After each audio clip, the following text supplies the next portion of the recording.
नमस्कार जोहार, मैं अनन्या झा और आप देख रहे हैं न्यूज झारखंड। वक्त हो चला है झारखंड की तमाम बड़ी खबरों को जानने का और उनसे अपडेट होने का। तो चलिए जानते हैं झारखंड की तमाम बड़ी खबरों को फटाफट अंदाज में।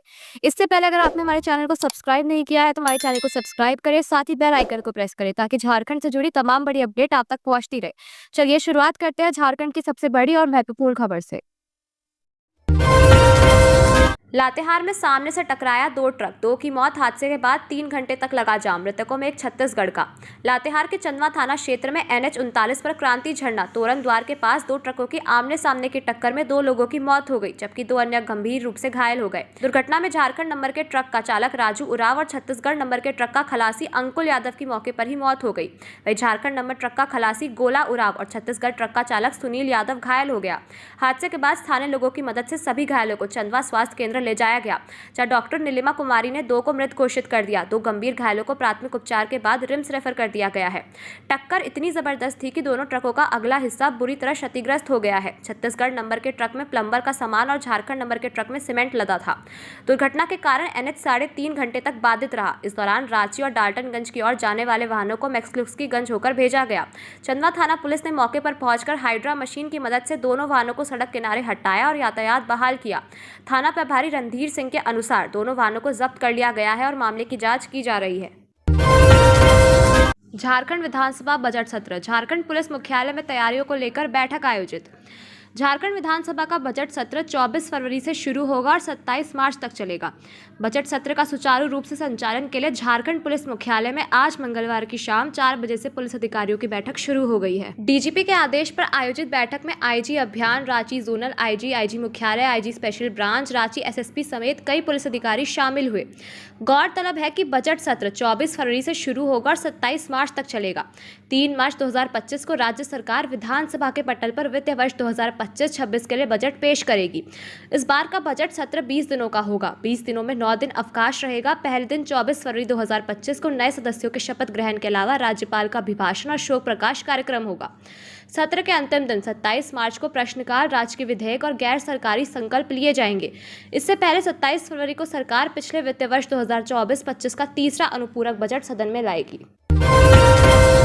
मैट्रिक व इंटर की परीक्षा को लेकर सस्पेंस बरकरार। झारखंड एकेडमिक काउंसिल मैट्रिक और इंटरमीडिएट की परीक्षा को लेकर अब तक सस्पेंस बरकरार है। महज 8 दिन बाद होने वाली परीक्षा के लिए अब तक एडमिट कार्ड जारी नहीं किए जा सके हैं।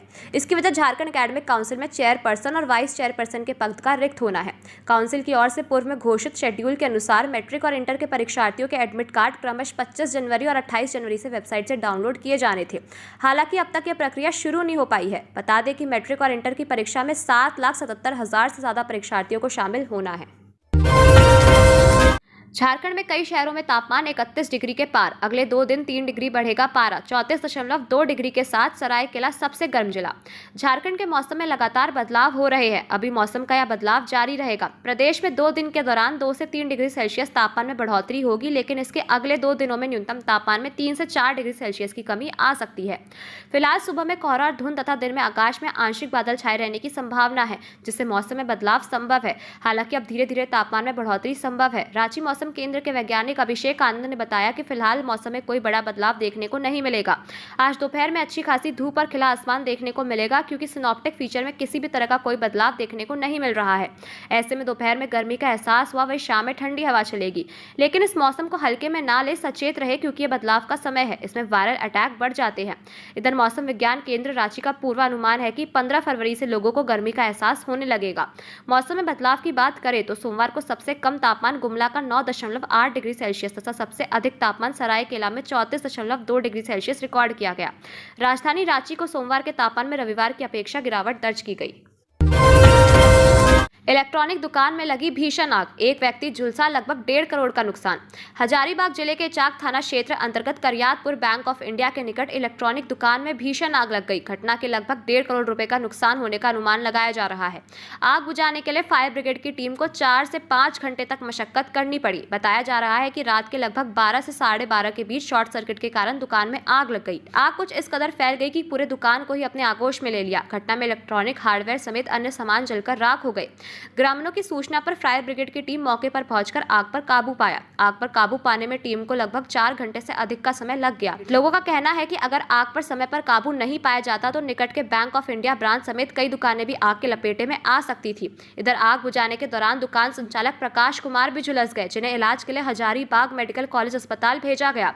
डॉक्टरों के अनुसार उनकी हालत सामान्य है। स्थानीय लोगों की माने तो यह आगजनी की घटना शॉर्ट सर्किट से हुई है। पूर्वी सिंहभूम में 29.28 लाख एडवांस लेने के बावजूद नहीं बनाया शौचालय, अब 10 मुखिया पर होगी कार्रवाई। पूर्वी सिंहभूम जिले के पदमटा प्रखंड में शौचालय निर्माण के लिए मिली एडवांस राशि हड़पने के मामले में 10 मुखिया सहिया और 3 एनजीओ के खिलाफ सर्टिफिकेट केस दर्ज होने वाला है। इन पर 29.28 लाख रुपए यानी प्रत्येक शौचालय के लिए 12,000 रुपए लेने के बाद भी शौचालय न बनाने का आरोप है। इस मामले में दोषियों से 29.28 करोड़ की वसूली की जाएगी। पेयजल एवं स्वच्छता विभाग आदित्यपुर प्रमंडल ने सभी आरोपी मुखिया और सहिया को नोटिस जारी कर दिया है। पडमता के 14 गांव में शौचालय निर्माण में गड़बड़ी के लिए 3 एनजीओ भी जिम्मेदार है। झार भूमि आजीविका ग्राम संस्थान ने 8 गांव में शौचालय नहीं बनाए। कुमीर आजीविका महिला ग्राम संस्थान ने 4 गांव में काम अधूरा छोड़ा। पोकलोबरा आजीविका महिला ग्राम संस्थान ने 2 गांव में शौचालय निर्माण नहीं किया। पेयजल एवं स्वच्छता विभाग के कार्यपालक अभियंता सुमित कुमार ने इन एजेंसियों के खिलाफ कानूनी कार्रवाई शुरू कर दी है और डीसी डीडीसी को इसकी जानकारी भी दे दी है। अगर सरकारी फंड वापस नहीं किया गया तो आरोपी मुखिया सहिया और एनजीओ के बैंक खातों को फ्रीज कर कानूनी कार्रवाई की जाएगी। स्कूल के पास नाले से मिला युवक का शव, प्रसाद बनाने के बाद से था लापता, परिजनों ने जताई हत्या की आशंका। झारखंड के गिरिडीह जिले में एक चौंकाने वाली घटना सामने आई है। पंचपा थाना क्षेत्र के परसा तांड में 3 दिनों से लापता 28 वर्षीय युवक का शव नाले में मिलने से इलाके में सनसनी फैल गई है। मृतक की पहचान संजय मल्ला के रूप में हुई है, जो 1 फरवरी को पंचपा बालिका उच्च विद्यालय में प्रसाद बनाने का काम कर रहा था। काम के बाद से वह घर नहीं लौटा था। परिजन 3 दिनों से उसकी तलाश कर रहे थे और संबंध में कल ही पंचपा थाना में आवेदन दिया था। मंगलवार सुबह स्कूल के पास नाले में शव मिलने की सूचना के बाद मौके पर भारी भीड़ जमा हो गई। पंचपा थाना पुलिस दल ने मौके पर पहुंचकर शव को पोस्टमार्टम के लिए सदर अस्पताल भेज दिया है। परिजनों ने युवक की हत्या की आशंका जताई है। धनबाद के चिटाही धाम का वार्षिक महोत्सव, कलश यात्रा में शामिल हुए ढुल्लू महतो, रंग बिरंगी झांकियां बनी आकर्षण का केंद्र। बागमारा चिटाही धाम श्रीराम राज मंदिर का वार्षिक महोत्सव और श्रीराम महायज्ञ की शुरुआत मंगलवार से शुरुआत हो गई है। तेल मच्चो स्थित दामोदर नदी से कलश में जल भरकर सांसद ढुल्लू महतो, उनकी पत्नी सावित्री देवी, उनके भाई विधायक शत्रुघ्न महतो समेत हजारों की संख्या में लोगों ने राम राज मंदिर के लिए पैदल यात्रा शुरू की। कलश यात्रा में काफी कुछ आकर्षण का केंद्र बन रहा है। महाराष्ट्र का ढोल बाजा लोगों को काफी भाया है। महाराष्ट्र में गणपति महोत्सव जैसे बड़े उत्सव पर यह बचता है। महाराष्ट्र की टीम में 30 से 40 लोग पहुंचे हैं। टीम में शामिल लोगों ने बताया कि यहां आकर काफी अच्छा लगा। झारखंड पहली बार पहुंचे हैं। आज का ये उत्सव काफी बढ़िया है। वहीं असम से आई टीम भी कलश यात्रा के आकर्षण का केंद्र बन रही है। असम से आई टीम बिहू नृत्य का जलवा कलश यात्रा में बिखेरती नजर आई। टीम में शामिल अंजलि ने बताया कि इससे हमारी संस्कृति झलकती है। झारखंड में आकर हमें काफी अच्छा लगता है। हमारी टीम में 30 लोग शामिल हैं। वहीं इसके अलावा पंजाब, यूपी के कानपुर समेत अन्य राज्यों की झलक भी कलश यात्रा में देखने को मिली। कल एक ट्रिप चलेगी कुंभ स्पेशल ट्रेन। महाकुंभ में यात्रियों की अतिरिक्त भीड़ को देखते हुए रांची टुंडला रांची के बीच अतिरिक्त कुंभ मेला स्पेशल ट्रेन का परिचालन होगा। रांची से टुंडला कुंभ मेल स्पेशल ट्रेन 5 को रवाना होगी। यह ट्रेन रांची से सुबह 8 बजे रवाना होगी और मुरी बरकाकाना डाल्टनगंज सासाराम पंडित दीनदयाल उपाध्याय होते हुए रात 11:10 प्रयागराज पहुंचेगी।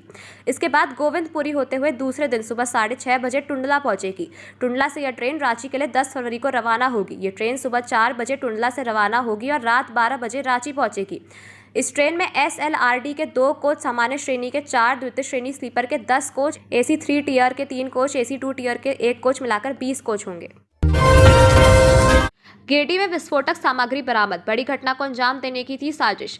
गिरिडीह जिले के बगुदर थाना क्षेत्र में पुलिस ने एक बड़ी कार्रवाई करते हुए विस्फोटक सामग्री जब्त की है। ये सामग्री जमीन के अंदर छुपाकर रखी गई थी। घटनास्थल के पास एक दफ्तर खदान भी है, जिससे आशंका जताई जा रही है कि विस्फोटक पदार्थों का उपयोग खदान में ब्लास्ट करने के लिए किया जा सकता था। पुलिस को इस मामले की जानकारी स्थानीय लोगों से मिली थी, जिन्होंने जमीन में छुपाए गए विस्फोटक पदार्थों को देखा था। इसके बाद पुलिस ने मौके पर पहुंचकर विस्फोटक सामग्री को जब्त कर लिया।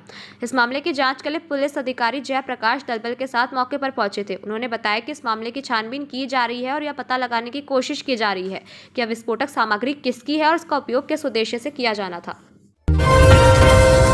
झारखंड हाईकोर्ट ने हेहल सीओ पर लगाया 5,000 का जुर्माना। जानिए क्या है मामला।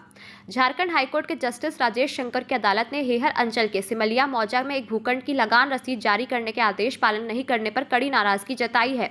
अदालत ने इस मामले में हेहर अंचल अधिकारी पर 5,000 का जुर्माना लगाया और यह राशि उनके वेतन से काटकर advocates clerk association welfare fund Jharkhand high court में जमा करने का निर्देश दिया। अदालत ने अंचल अधिकारी को अगली सुनवाई में हाजिर रहने का आदेश दिया है। इस मामले की अगली सुनवाई 21 फरवरी को होगी। मिली जानकारी के अनुसार प्रार्थी सैयद फुरकान अहमद ने अदालत में अवमानना याचिका दायर की थी। उनके पति के नाम पर मौजा सिमलिया में जमीन का रसीद कटता था, लेकिन उनके निधन के बाद इसे बंद कर दिया गया है। प्रार्थी ने हाईकोर्ट में याचिका दायर की, जिसके बाद कोर्ट ने रसीद जारी करने का आदेश दिया। राज्य सरकार ने इस आदेश के खिलाफ अपील की, लेकिन हाईकोर्ट ने इसे खारिज कर दिया। विधवा पुनर्विवाह योजना के लिए रांची से आया पहला आवेदन, मिलेंगे 2 लाख, जानिए क्या है शर्तें। झारखंड सरकार के विधवा पुनर्विवाह प्रोत्साहन योजना के तहत रांची जिले में एक आवेदन आया है। कांके प्रखंड की एक महिला ने इस योजना का लाभ लेने के लिए आवेदन दिया है। आवेदन मिलने के बाद जिला प्रशासन ने जरूरी प्रक्रियाएं शुरू कर दी है। जानकारी हो कि झारखंड सरकार इस योजना के तहत पुनर्विवाह करने वाली विधवा महिलाओं को 2 लाख रुपए की प्रोत्साहन राशि देती है। ये योजना पिछले वर्ष तत्कालीन मुख्यमंत्री चंपाई सोरेन ने शुरू की थी। इसका उद्देश्य समाज में सकारात्मक बदलाव लाना और कम उम्र में विधवा हुई महिलाओं को सम्मान पूर्वक जीवन जीने में मदद करना है। इस योजना का लाभ उठाने के लिए कुछ जरूरी शर्तें हैं। इस योजना की लाभार्थी होने के लिए महिला झारखंड की निवासी होनी चाहिए। पति का मृत्यु प्रमाण पत्र जमा करना होगा। पुनर्विवाह के बाद विवाह निबंधन प्रमाण पत्र देना जरूरी है। पुनर्विवाह के 1 साल के अंदर आवेदन करना होगा। आयकर दाता, पेंशनधारी और सरकारी नौकरी करने वाली महिलाएं इस योजना के पात्र नहीं हैं। रांची में सोनिया और राहुल गांधी के खिलाफ थाने में शिकायत। राष्ट्रपति द्रौपदी मुर्मू से जुड़ा है मामला। राष्ट्रपति द्रौपदी मुर्मू को लेकर सोनिया गांधी की टिप्पणी का विवाद बढ़ता जा रहा है। इस मामले में रांची की रहने वाली अंजलि लकड़ा ने अनुसूचित जाति और अनुसूचित जनजाति थाने में सोनिया गांधी के खिलाफ कार्रवाई के लिए आवेदन दिया है। अंजलि लकड़ा ने अपने आवेदन में कहा है कि सोनिया गांधी और राहुल गांधी ने 31 जनवरी 2025 को संसद में बजट सत्र के अभिभाषण के बाद राष्ट्रपति द्रौपदी मुर्मू को लेकर अपमानजनक शब्दों का इस्तेमाल किया। उन्होंने कहा कि राहुल गांधी द्वारा बोरिंग कहकर और सोनिया गांधी द्वारा पुअर लेडी, असहाय, लाचार, गरीब महिला और थकी हुई कहकर राष्ट्रपति द्रौपदी मुर्मू को मानसिक रूप से प्रताड़ित किया गया। अंजलि लकड़ा ने आग्रह किया है कि इस मामले में अनुसूचित जनजाति अत्याचार अधिनियम 1979 के तहत उचित कानूनी कार्रवाई की जाए। यह मामला पुलिस के पास और आगे की कार्रवाई की जाएगी। कोडरमा में दर्दनाक सड़क हादसा, एक मरा। शादी के लिए दोस्तों के साथ लड़की देखने गया था, लौटते वक्त खड़े ऑटो से टकराई बाइक। झारखंड के कोडरमा जिले में दर्दनाक सड़क हादसे में 25 वर्षीय युवक की मौत हो गई है। तिलैया बस्ती निवासी डोमन यादव के पुत्र विकास यादव की मौत तब हुई जब उनकी मोटरसाइकिल तिलैया थाना क्षेत्र के चरकी पैरी रोड पर HP गैस गोदाम के पास खड़े एक ऑटो से टकरा गई। घटना के समय विकास अपने 2 दोस्तों के साथ ही एक मोटरसाइकिल पर सवार था। वे झुमरी तलिया पार्क में विकास के लिए लड़की देखने के बाद चरकी पहाड़ी घूमने गए थे और वापस लौट रहे थे।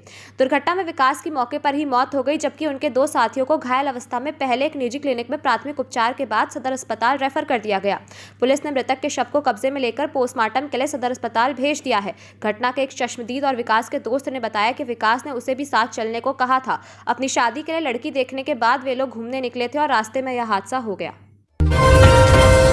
रेल मंत्री ने बताया, बजट में झारखंड रेलवे की परियोजनाओं को मिली नई दिशा, आवंटित हुए 7,302 करोड़।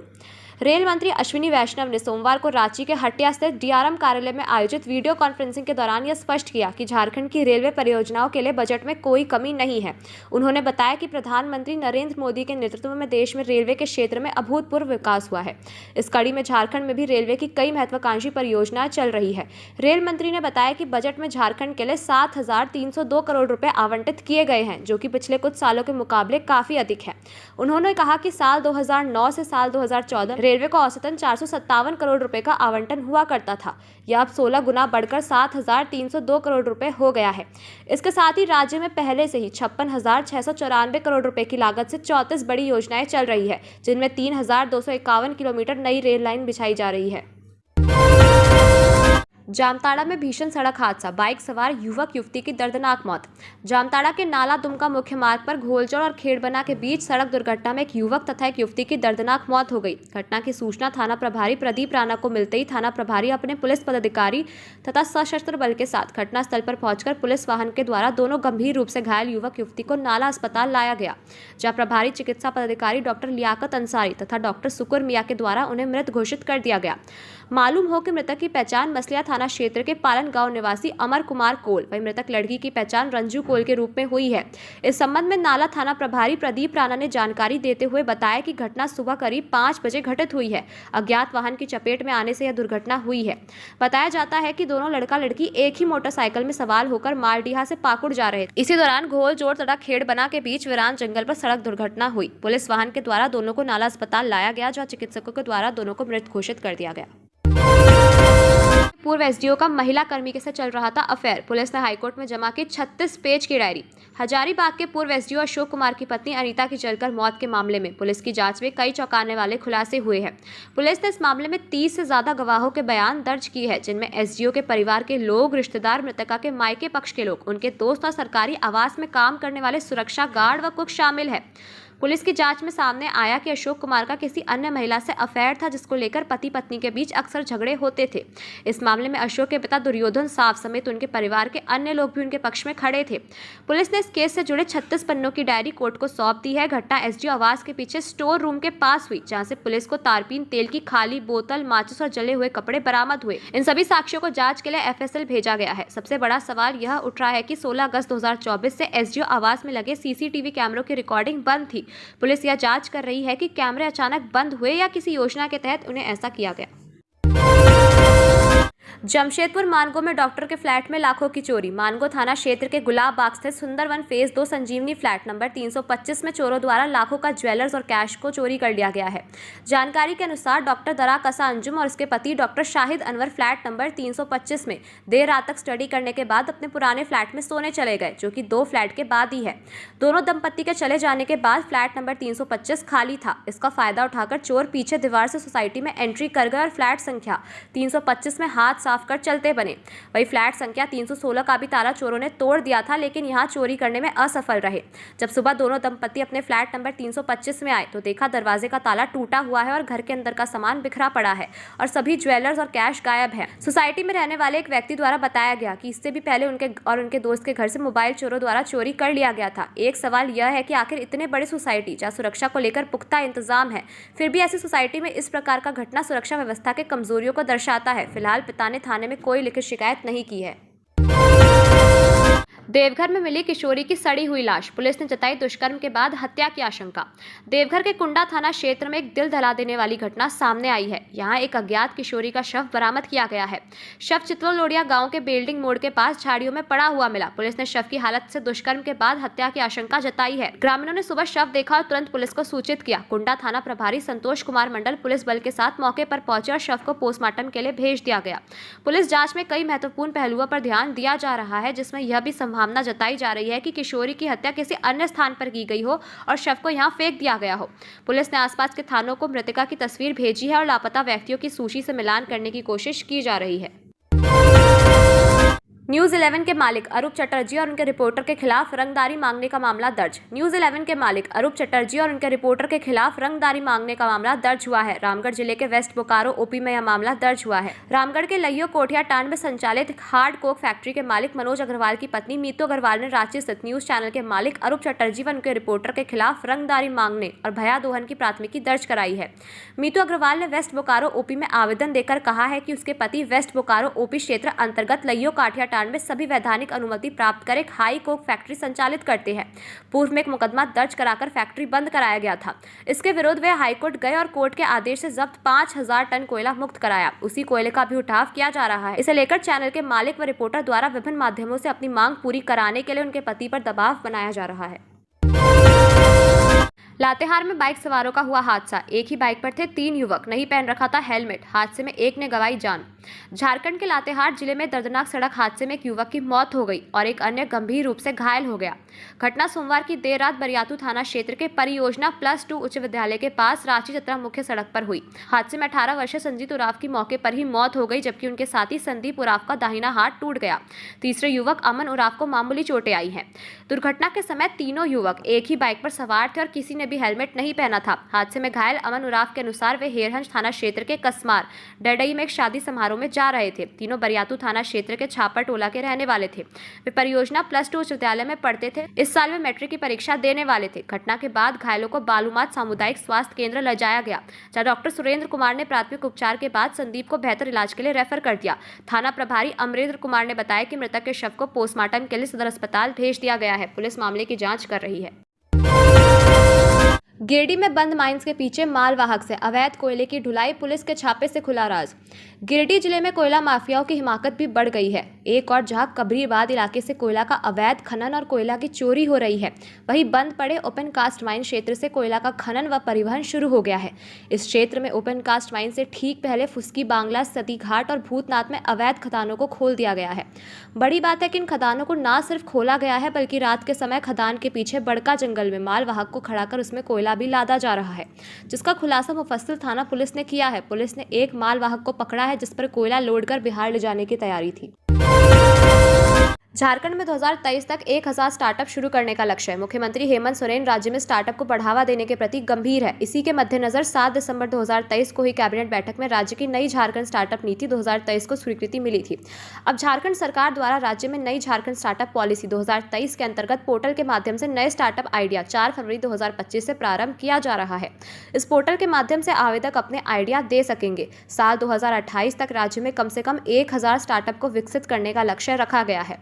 राज्य में नई झारखंड स्टार्टअप नीति 2023 लागू है, जिसके सफल संचालन एवं क्रियान्वयन के लिए Atal Bihari Vajpayee innovation lab ABIL का गठन कंपनीज एक्ट 2013 के तहत सेक्शन 8 के रूप में किया गया है।